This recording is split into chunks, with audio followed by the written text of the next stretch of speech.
미국 증시 마감부터 확인해 보도록 하겠습니다. 클로징 벨 나오고요. 장혜진 앵커 3대 지수가 1% 안팎의 상승으로 마감이 됐죠. 네, 맞습니다. 현지 시간 9일 미국 3대 지수 일제히 상승 마감을 했습니다. 실업 대란에도 불구하고 연준이 파격적인 유동성 공급 조치를 공개하자 증시는 오름세를 쭉 이어가는 모습이었는데요.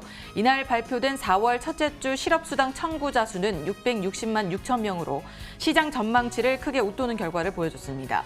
지난주에 이어서 2주 연속 600만 명대를 기록해 3주간 약 1,680만 명이 실업보험을 청구한 것으로 집계가 됐습니다. 하지만 연준이 이날 파격적인 경기 부양책을 내놓으면서 증시에 긍정적으로 작용한 모습이었는데요. 투자 등급 회사채 매입을 통해서 자금을 투입하기로 하고 이와 관련한 자세한 소식은요. 외신 기사를 통해서 쭉 전해드리도록 하겠습니다. 이 발표와 함께 문우신 재무장관이 5월 말쯤 미국 경제가 다시 살아날 수 있다는 희망의 메시지를 전하기도 했습니다. 연준의 대출 기구와 관련해서도 미국인들이 다시 일자리로 돌아갈 수 있도록 돕기 위한 조치라고 설명을 하기도 했습니다. 보다 자세한 마감 상황 함께 확인을 해보시죠. 4거래일 연속 상승 출발한 3대 지수입니다. 다우지수는 상승 출발을 했고요. 장 후반에 오름폭을 다소 줄여가는 모습을 볼 수 있었습니다. 1.22% 오른 23,719포인트의 거래를 마쳤습니다. 이어서 나스닥 지수도 확인을 해보시면요. 0.77%, 1%에 미치지 못한 오름세를 보여줬는데요. 8,153포인트의 거래를 마쳤습니다. 등락을 거듭했고요. 장중 전거래일 종가보다 떨어지는 곳도 볼 수 있었습니다. 하지만 다행히 만회를 하고 소폭 오름세로 마감을 했습니다. 마지막으로 S&P 500 지수까지 확인을 해보시면요. 2,789포인트입니다. 1.45% 올랐고요. 소폭의 등락세를 볼 수 있었습니다. 이렇게 3대 지수는 모두 상승을 하면서 마감을 했는데요. 상품 시장은 이날 어땠나요? 자, 상품 시장의 개별적인 이슈에 따라 움직였습니다. 일단 국제 유가부터 확인해 보도록 하죠. 국제 유가는 워낙 큰 변동성이 나타났습니다. 롤러코스터 장세를 하루 동안 일으켰는데 장중 변동폭이 거의 21%에 육박할 정도로 어마어마했습니다. 장중에는 이 사우디와 러시아를 비롯한 상유국들의 이 감산 합의가 있을 것이라는 기대감 때문에 12% 급등하기도 했다가 이 구체적인 내용이 나오지 않으면서 9% 급락으로 변환되기도 했었는데요. 자세한 내용은 잠시 후에 저희가 외신을 통해서 전해드리도록 하겠고 가격의 움직임만 먼저 한번 살펴보면 지금도 현재 7% 넘는 급락세를 보이고 있습니다. 23.27달러까지 내려온 채 움직이고 있습니다. 반면에 금 가격의 경우에는 아주 강한 반등을 보였습니다. 금 가격이 하루에 이렇게 3%까지 급등하는 경우가 흔치 않은데 지난 밤 사이에는 3.02% 오르면서 1,735.1달러의 거래가 되고 있습니다. 그 구체적인 이유를 살펴보면 연준이 대규모의 추가적인 양적 완화 정책을 발표하게 되면서 이 금에 대한 수요가 높아졌다는 이유인데요. 그 내용을 보면은 BMO에서는 이렇게 분석을 했습니다. 연준이 이렇게 너무 계속해서 양적 완화를 발표하게 되면 어느 순간인가 달러의 가치가 떨어지면서 인플레이션이 높아지게 되고 인플레이션에 대한 해지 수단으로 금에 대한 수요가 올라갔다. 이런 평가를 내려주고 있습니다. 금 가격은 계속해서 강세를 이어가고 있는 모습이고요. 이런 가운데 10년물 국채 금리 한번 살펴보면요. 10년물 국채 금리는 고용 시장이 악화됐다는 숫자를 확인하게 되면서 소폭 하락하는 모습이었습니다. 이 실업보험 청구 건수가 660만 건 기록했죠. 고용 시장 안 좋았다는 것이 채권 시장에 대한 수요를 좀 높였고요. 이 때문에 아주 큰 폭은 아닙니다만 조금 내렸습니다. 0.729%에 현재 움직이고 있습니다. 이렇게 저희가 상품 시장까지 살펴봤습니다. 외신 확인하도록 하겠습니다.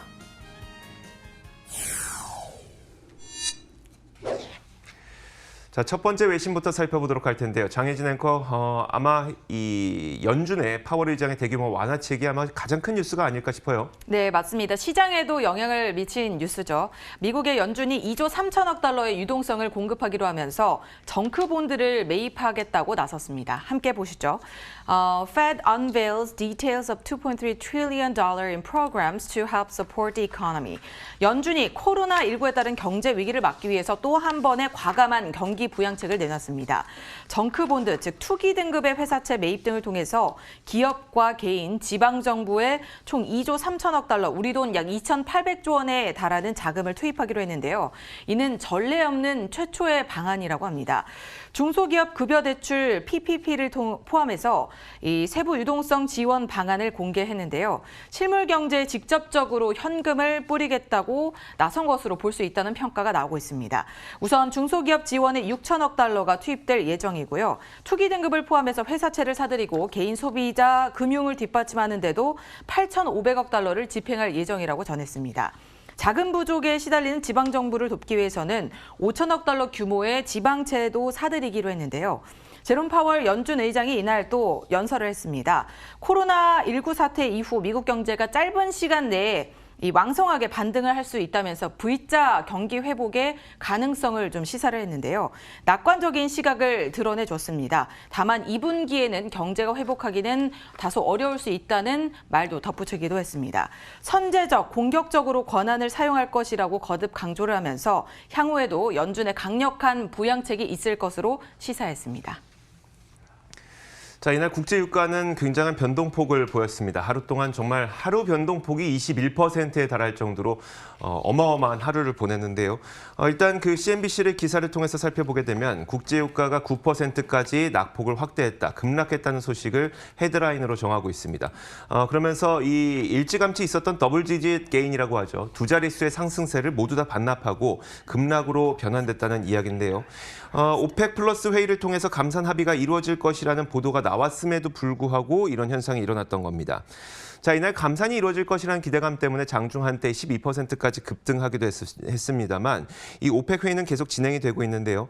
아직 이 구체적인 내용이 나오지 않게 되자 트레이더들이 여기에 대한 실망감으로 매도 매물을 쏟아냈다는 이야기입니다.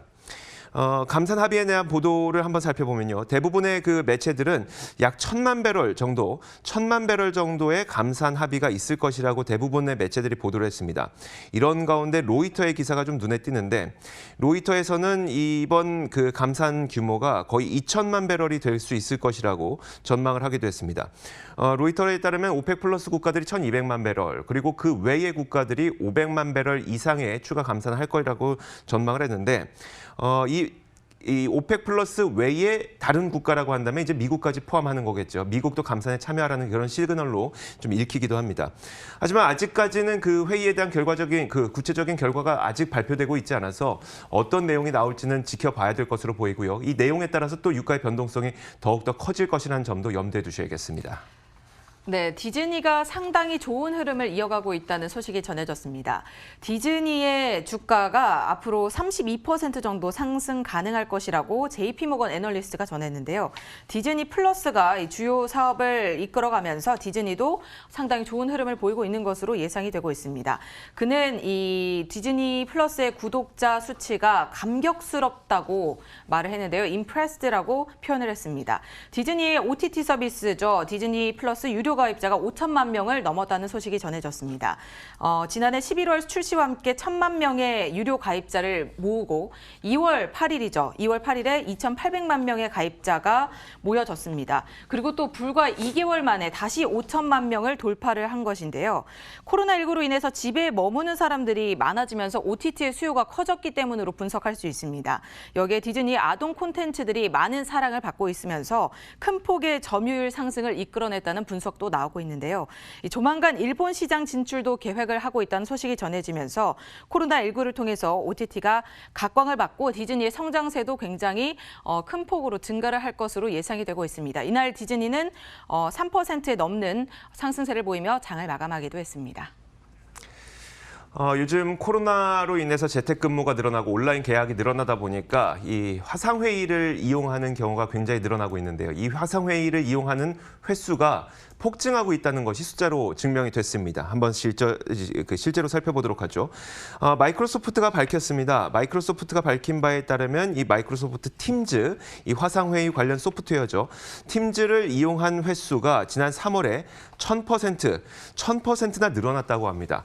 굉장히 크게 폭증을 한 거죠. 화상통화의 그 사용 내역 그리고 이력, 데이터를 이제 쭉 집계를 해보니까 직장 근로자들, 그러니까 재택근무를 하는 근로자들은 일과 시간 내내 이 이 화상 통화를 계속 연결해 놓은 것으로 드러났고요. 또 그리고 이제 온라인 계약 쪽에서도 많이 이용이 되고 있다 보니까 마이크로소프트는 전 세계에 있는 이 18만 3천 개의 교육기관들이 현재 마이크로소프트 팀즈를 이용하고 있다는 것으로 확인이 됐다고 합니다. 근데 이 상황은 마이크로소프트만의 일은 아닌데요. 기업용 메신저 기업인 슬랙도 3월 25일에 동시 접속자 1,250만 명을 기록할 정도로 굉장히 사용량이 늘어났고요. 화상회의 기업인 줌도 지난 3월 화상회의 이용자가 2천만 명을 기록할 정도로 확실히 화상회의에 대한 수요가 급격하게 증가하고 있다는 것을 숫자로 확인할 수가 있었습니다. 자, 이렇게 외신 살펴봤습니다. 이제 맨해튼 나우 이어가도록 하겠습니다.